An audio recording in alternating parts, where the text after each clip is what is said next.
1881. Essentially, we're talking Civil War era medicine and pharmacy. Tom Bond, that's the TB Bond. His dad, Dr. William Bond, and he was a surgeon for the Confederacy.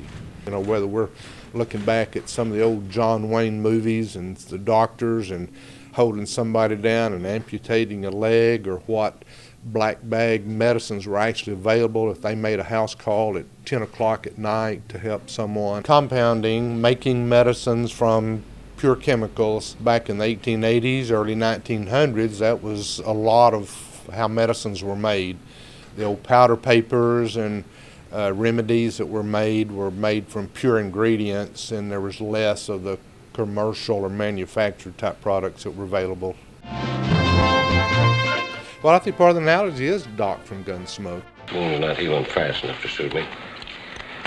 Just don't like the way it looks. In those days, doctors didn't have big offices and appointments where everybody had to go see them, but they would make the house calls.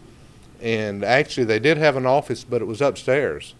And it was kind of 2 levels upstairs because this ceiling used to not be here.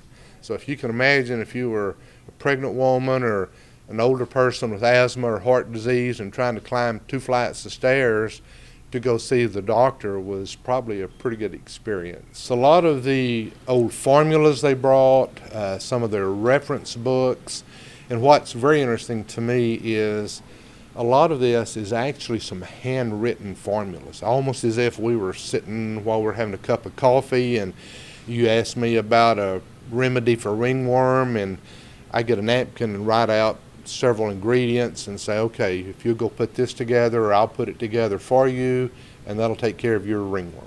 Those formulas cover anything from that era. Formulas for curing a side of beef, to curing syphilis, to making a perfume. September the 27th of 1860. So that type medical practice is what Dr. Bond brought to Hill County, Texas in 1881.